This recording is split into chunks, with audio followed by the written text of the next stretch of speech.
Chapter 24. The next morning brought Mr. Frank Churchill again. He came with Mrs. Weston, to whom and to Highbury he seemed to take very cordially. He had been sitting with her, it appeared, most companionably at home, till her usual hour of exercise, and on being desired to choose their walk, immediately fixed on Highbury. He did not doubt there being very pleasant walks in every direction, but if left to him, he should always choose the same. Highbury, that airy, cheerful, happy-looking Highbury, would be his constant attraction.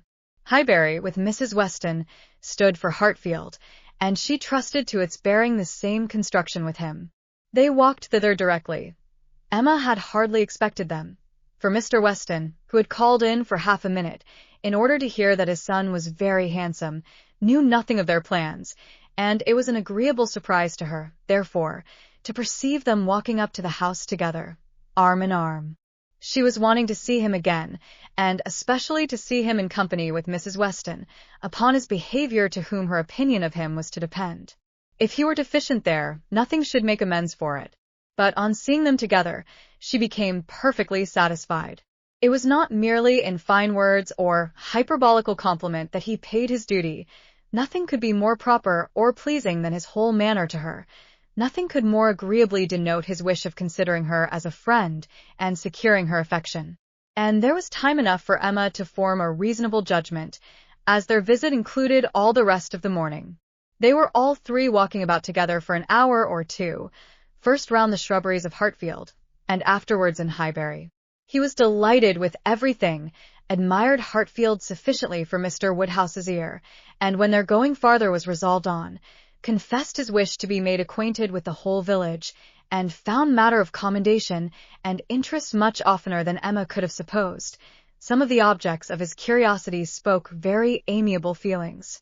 He begged to be shown the house which his father had lived in so long, and which had been the home of his father's father, and on recollecting that an old woman who had nursed him was still living, walked in quest of her cottage from one end of the street to the other, and though in some points of pursuit or observation there was no positive merit, they shewed, altogether, a good will towards Highbury in general, which must be very like a merit to those he was with.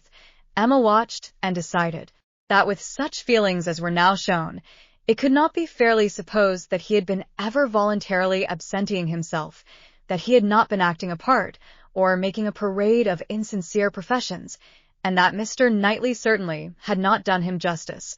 Their first pause was at the Crown Inn, an inconsiderable house, though the principal one of the sort, where a couple of pair of post-horses were kept, more for the convenience of the neighbourhood than from any run on the road, and his companions had not expected to be detained by any interest excited there, but in passing it they gave the history of the large room visibly added.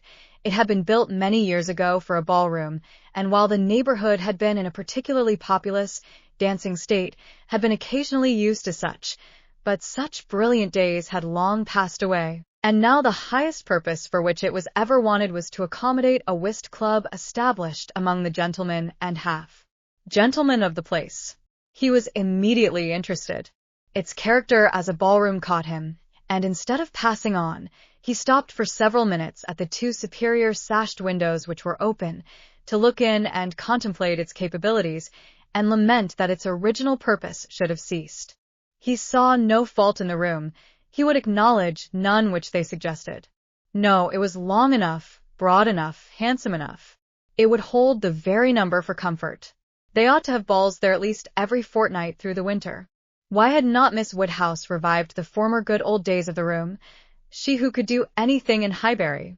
The want of proper families in the place, and the conviction that none beyond the place and its immediate environs could be tempted to attend, were mentioned, but he was not satisfied.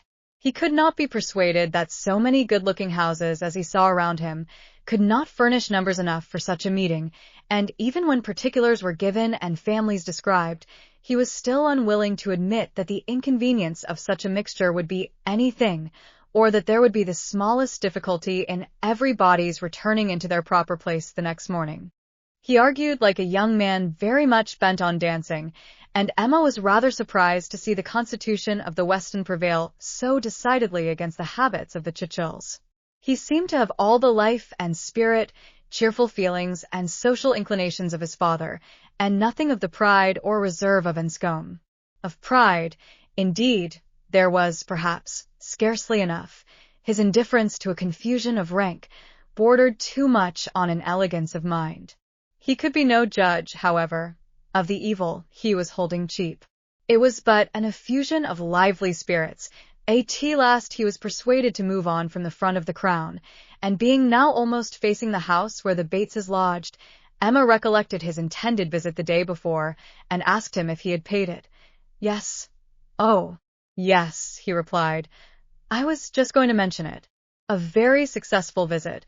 I saw all the three ladies, and felt very much obliged to you for your preparatory hint. If the talking Anne had taken me quite by surprise, it must have been the death of me. As it was, I was only betrayed into paying a most unreasonable visit. 10 minutes would have been all that was necessary, perhaps all that was proper, and I had told my father I should certainly be at home before him, but there was no getting away, no pause, and, to my utter astonishment, I found, when he, finding me nowhere else, joined me there at last, that I had been actually sitting with them very nearly 3/4 of an hour. The good lady had not given me the possibility of escape before. And how did you think Miss Fairfax looking? Ill, very ill, that is, if a young lady can ever be allowed to look ill. But the expression is hardly admissible, Mrs. Weston, is it? Ladies can never look ill. And, seriously, Miss Fairfax is naturally so pale as almost always to give the appearance of ill health, a most deplorable want of complexion. Emma would not agree to this, and began a warm defense of Miss Fairfax's complexion. It was certainly never brilliant, but she would not allow it to have a sickly hue in general, and there was a softness and delicacy in her skin which gave peculiar elegance to the character of her face. He listened with all due deference, acknowledged that he had heard many people say the same, but yet he must confess that to him nothing could make amends for the want of the fine glow of health. Where features were indifferent, a fine complexion gave beauty to them all, and where they were good, the effect was. Fortunately, he need not attempt to describe what the effect was. Well, said Emma, there is no disputing about taste.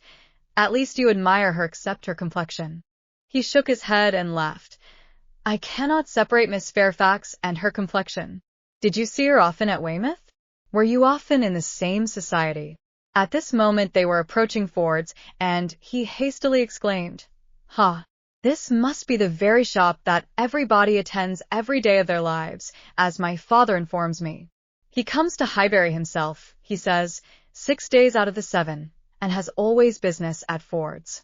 If it be not inconvenient to you, pray let us go in, that I may prove myself to belong to the place, to be a true citizen of Highbury. I must buy something at Ford's. It will be taking out my freedom. I dare say they sell gloves. Oh, yes, gloves and everything. I do admire your patriotism. You will be adored in Highbury. You were very popular before you came, because you were Mr. Weston's son, but lay out half a guinea at Ford's, and your popularity will stand upon your own virtues. They went in, and while the sleek, well-tied parcels of men's beavers and York tan were bringing down and displaying on the counter, he said, But I beg your pardon, Miss Woodhouse.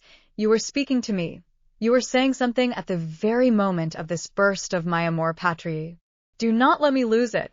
I assure you the utmost stretch of public fame would not make me amends for the loss of any happiness in private life. I merely asked whether you had known much of Miss Fairfax and her party at Weymouth. And now that I understand your question, I must pronounce it to be a very unfair one. It is always the lady's right to decide on the degree of acquaintance. Miss Fairfax must already have given her account. I shall not commit myself by claiming more than she may choose to allow. Upon my word, you answer as discreetly as she could do herself. But her account of everything leaves so much to be guessed. She is so very reserved, so very unwilling to give the least information about anybody, that I really think you may say what you like of your acquaintance with her. May I, indeed? Then I will speak the truth, and nothing suits me so well. I met her frequently at Weymouth. I had known the Campbells a little in town, and at Weymouth we were very much in the same set. Colonel Campbell is a very agreeable man, and Mrs. Campbell a friendly, warm-hearted woman. I like them all. You know Miss Fairfax's situation in life, I conclude, what she is destined to be? Yes, rather hesitatingly. I believe I do. You get upon delicate subjects, Emma, said Mrs. Weston smiling. Remember that I am here. Mr. Frank Churchill hardly knows what to say when you speak of Miss Fairfax's situation in life. I will move a little farther off. I certainly do forget to think of her, said Emma, as having ever been anything but my friend and my dearest friend. He looked as if he fully understood and honored such a sentiment. When the gloves were bought and they had quitted the shop again, "Did you ever hear the young lady we were speaking of play?" said Frank Churchill. "Ever hear her?" repeated Emma. "You forget how much she belongs to Highbury. I have heard her every year of our lives since we both began. She plays charmingly." "You think so, do you?" I wanted the opinion of someone who could really judge. "She appeared to me to play well, that is, with considerable taste, but I know nothing of the matter myself. I am excessively fond of music, but without the smallest skill or right of judging of anybody's performance.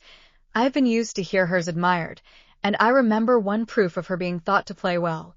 A man, a very musical man, and in love with another woman, engaged to her, on the point of marriage, would yet never ask that other woman to sit down to the instrument, if the lady in question could sit down instead. Never seemed to like to hear one, if he could hear the other. That, I thought, in a man of known musical talent, was some proof." "Proof indeed," said Emma, highly amused. "Mr. Dixon is very musical, is he? We shall know more about them all, in half an hour, from you, than Miss Fairfax would have vouchsafed in half a year." Yes, Mr. Dixon and Miss Campbell were the persons, and I thought it a very strong proof. Certainly very strong it was. To own the truth, a great deal stronger than, if I had been Miss Campbell, would have been at all agreeable to me. I could not excuse a man's having more music than love, more ear than eye, a more acute sensibility to fine sounds than to my feelings. How did Miss Campbell appear to like it? It was her very particular friend, you know. "Poor comfort," said Emma, laughing. "One would rather have a stranger preferred than one's very particular friend. With a stranger it might not recur again, but the misery of having a very particular friend always at hand, to do everything better than one does oneself. Poor Mrs. Dixon. Well, I am glad she has gone to settle in Ireland." "You are right. It was not very flattering to Miss Campbell, but she really did not seem to feel it. So much the better, or so much the worse. I do not know which. But be it sweetness or be it stupidity in her, quickness of friendship, or dullness of feeling, there was one person, I think, who must have felt it. Miss Fairfax herself. She must have felt the improper and dangerous distinction. As to that, I do not. Oh, do not imagine that I expect an account of Miss Fairfax's sensations from you, or from anybody else. They are known to no human being, I guess, but herself. But if she continued to play whenever she was asked by Mr. Dixon, one may guess what one chooses. There appeared such a perfectly good understanding among them all. He began rather quickly, but checking himself, added, "However, it is impossible for me to say on what terms they really were, how it might all be behind the scenes. I can only say that there was smoothness outwardly. But you, who have known Miss Fairfax from a child, must be a better judge of her character, and of how she is likely to conduct herself in critical situations, than I can be. I have known her from a child, undoubtedly. We have been children and women together, and it is natural to suppose that we should be intimate, that we should have taken to each other whenever she visited her friends. But we never did. I hardly know how it has happened. A little, perhaps, from that wickedness on my side which was prone to take disgust towards a girl so idolized and so cried up as she always was, by her aunt and grandmother and all their set. And then, her reserve. I never could attach myself to anyone so completely reserved." "It is a most repulsive quality, indeed," said he. "Oftentimes very convenient, no doubt, but never pleasing. There is safety in reserve, but no attraction. One cannot love a reserved person. Not till the reserve ceases towards oneself, and then the attraction may be the greater. But I must be more in want of a friend, or an agreeable companion, than I have yet been, to take the trouble of conquering anybody's reserve to procure one. Intimacy between Miss Fairfax and me is quite out of the question. I have no reason to think ill of her, not the least, except that such extreme and perpetual cautiousness of word and manner, such a dread of giving a distinct idea about any body, is apt to suggest suspicions of there being something to conceal. He perfectly agreed with her, and after walking together so long, and thinking so much alike, Emma felt herself so well acquainted with him that she could hardly believe it to be only their second meeting. He was not exactly what she had expected, less of the man of the world in some of his notions, less of the spoiled child of fortune, therefore better than she had expected. His ideas seemed more moderate, his feelings warmer. She was particularly struck by his manner of considering Mr. Elton's house, which, as well as the church, he would go and look at and would not join them in finding much fault with. No, he could not believe it a bad house, not such a house as a man was to be pitied for having. If it were to be shared with the woman he loved, he could not think any man to be pitied for having that house. There must be ample room in it for every real comfort. The man must be a blockhead who wanted more Mrs. Weston laughed, and said he did not know what he was talking about. Used only to a large house himself, and without ever thinking how many advantages and accommodations were attached to its size, he could be no judge of the privations inevitably belonging to a small one. But Emma, in her own mind, determined that he did know what he was talking about, and that he shewed a very amiable inclination to settle early in life, and to marry, from worthy motives. He might not be aware of the inroads on domestic peace to be occasioned by no housekeeper's room, or a bad butler's pantry, but no doubt he did perfectly feel that Enscombe could not make him happy, and that whenever he were attached, he would willingly give up much of wealth to be allowed an early establishment.